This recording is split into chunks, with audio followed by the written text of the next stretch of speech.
10,000 world के last episode में हमने देखा था कि सभी लोग मिलकर भी लिन फेंग को नहीं हरा पाए थे। इस कारण खुद लियू को इस फाइट में उतरना पड़ा और उसने लिन फेंग को चुनौती दे डाली। 10,000 वर्ल्ड के एपिसोड 207 में हम दिखते हैं अब लियू हवा में आकर लिन फेंग पर अपने स्पीयर से अटैक कर देता है। लिन फेंग तो अपने स्पिरिचुअल हैंड से उसके स्पीयर को वहीं की वहीं डिस्ट्रॉय कर देता है। लिन फेंग उस पर एक और स्पिरिचुअल हैंड से अटैक करता है जिसे लियू एक सील बनाकर रोक लेता है और अब वह लिन फेंग से कहता है कि वास्तव में तुम्हारी ताकत अच्छी है लेकिन मुझसे ज्यादा अच्छी नहीं है क्योंकि मैं गॉड का वंशज हूँ। और अब वह वहाँ अपने आइस ड्रैगन को समन कर लेता है जिसके ऑरा प्रेशर से ही वहाँ मौजूद लोग पीछे खिसक जाते हैं। और अब लियो अपने ड्रैगन से कहता है कि जाकर उस पर अटैक करो। लिन फेंग यह देखकर अपनी फ्योनिक्स मार्शल सोल को बाहर निकाल कर निर्वाणा फ्लेम से उस ड्रैगन के अटैक पर अटैक कर देता है। अब यह देखकर लियो कहता है कि यह फ्योनिक्स फायर आइस ड्रैगन की एनर्जी को कैसे रोक सकती है। लिन फेंग कहता है कि तुम तो गॉड के डिसेंडेंट हो तो फिर तुम मेरे इस छोटे से अटैक से ही घबरा गए। अब लियो उस ड्रैगन के साथ मिलकर लिन फेंग पर अटैक करता है जहाँ लिन फेंग भी उसका डट कर सामना कर रहा होता है। यह देखकर नीचे खड़े लोगों को तो अपनी आंखों पर ही भरोसा नहीं होता। व्यक्ति कहता है कि लिन फेंग इतनी आसानी से गॉड का सामना कर पा रहा है, शायद उसकी मार्शल स्पिरिट डिवाइन लेवल में पहुँच गई है। लियो फिर से अपने ड्रैगन से लिन फेंग पर अटैक कर देता है परंतु तभी बीच में उसकी मार्शल फ्योनिक्स आकर उस ड्रैगन को पीछे कर देती है और अब लिन फेंग काफी सारी शॉट से लियू पर अटैक कर देता है। वहीं बेटा एक मार्क्समैन कहता है कि लिन फेंग अगर हमारे सेक्ट में होता तो अवश्य ही हमारा सेक्ट शीर्ष पर पहुंच जाता। इधर पैलेस मास्टर भी काफी कड़ी निगाहों से इस फाइट को देख रही होती है। अब लिन फेंग अपनी फ्योनिक्स मार्शल सोल को स्वॉर्ड में परिवर्तित करके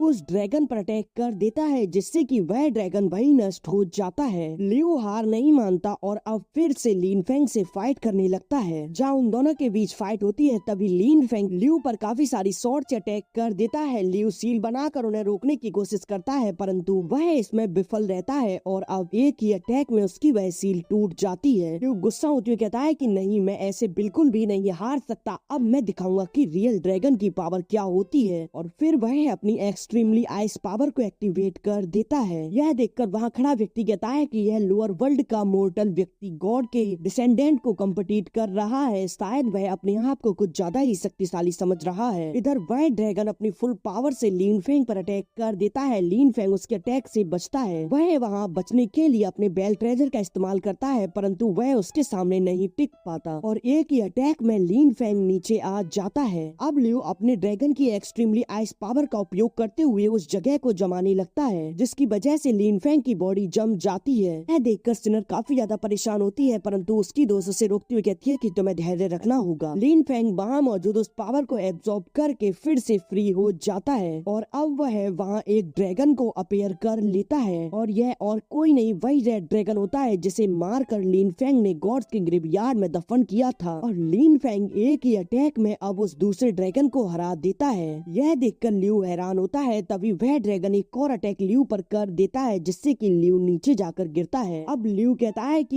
यह ऐसा कैसे कर सकता है, इसके पास ट्रू ब्लड वाला ट्रू ड्रैगन कैसे हो सकता है, अवश्य ही इसने किसी न किसी मैजिकल वेपन का उपयोग किया होगा। वहाँ खड़े बाकी के लोग लिन फेंग की इस पावर को देखकर हैरान होते हैं। लियू कहता है कि पैलेस मास्टर आपको लिन फेंग को नियमों का उल्लंघन करने की वजह से पनिश करना चाहिए। वहाँ खड़े बाकी लोग भी लियू का समर्थन कर रहे होते हैं। यह सुनकर पैलेस मास्टर कहती है कि यदि कोई भी व्यक्ति मार्शल आर्ट फील्ड में मैजिकल वेपन का उपयोग करता तो फिर यह मार्शल आर्ट अरीना उसकी जांच अवश्य ही कर लेता। लियू कहता है कि यदि इसने किसी भी मैजिकल वेपन का उपयोग नहीं किया तो फिर इसके पास इतनी मार्शल आर्ट सोल कहां से आई। लिन फेंग कहता है कि मार्शल आर्ट के इनफाइनाइट टेक्निक्स है और तुम उसके बारे में नहीं जानते तो इसका मतलब यह नहीं कि इसके बारे में और कोई भी नहीं जानता। इसे तो तुम अपने आप को गॉड्स का डिसेंडेंट बताते हो परंतु मेरी नजर में तुम कुएं की एक मेढक हो। यह सुनकर तो वहाँ मौजूद वह छोटी लड़की हंसने लगती है। यह सुनकर अब लियू को भी गुस्सा आ जाता है और अब वह हवा में आकर अपने मल्टीपल ड्रैगन से लिन फेंग पर अटैक कर देता है परंतु तभी लिन फेंग वहाँ थंडर ड्रैगन से उन सभी ड्रैगन पर अटैक कर देता है जिसकी वजह से वह सभी ड्रैगन वही नष्ट हो जाते हैं और लियू जमीन पर आकर गिरता है। अब एक व्यक्ति लियू के पास आता है, वह लियू को संभालता है परंतु लियू उसे दूर फेंक कर कहता है कि ऐसा नहीं हो सकता, यह लिन फेंग अनेक ड्रैगन की मैजिकल पावर का उपयोग कैसे कर सकता है। और यह कहते ही उसके होश फिर से उड़ जाती है। इधर लिन फेंग सोच रहा होता है कि यदि उस दिन इस ब्लैक ड्रैगन पर विजय प्राप्त न की होती तो फिर आज मैं फाइट में मुझे एक बड़ी कीमत चुकानी होती। और अब वह वहाँ मौजूद सभी लोगों से कहता है कि क्या और कोई है जो कि मुझे चैलेंज करना चाहता है, परंतु अब वहाँ मौजूद सभी लोग तो एक दूसरे का चेहरा देखने लगते हैं। क्विन यून लिन फेंग को जीतने के लिए बधाइयाँ देती है। लिन फेंग वहाँ मौजूद एक पिलर पर जाकर खड़ा हो जाता है। यह देखकर सभी लोग लिन फेंग को अप्रिशिएट करने लगते हैं। इधर कुछ लोग लियू को पकड़कर वहाँ से ले जाते हैं। अब पैलेस मास्टर खड़ी होती हुई कहती है कि अब सभी को पता चल गया कि इस मैच का विजेता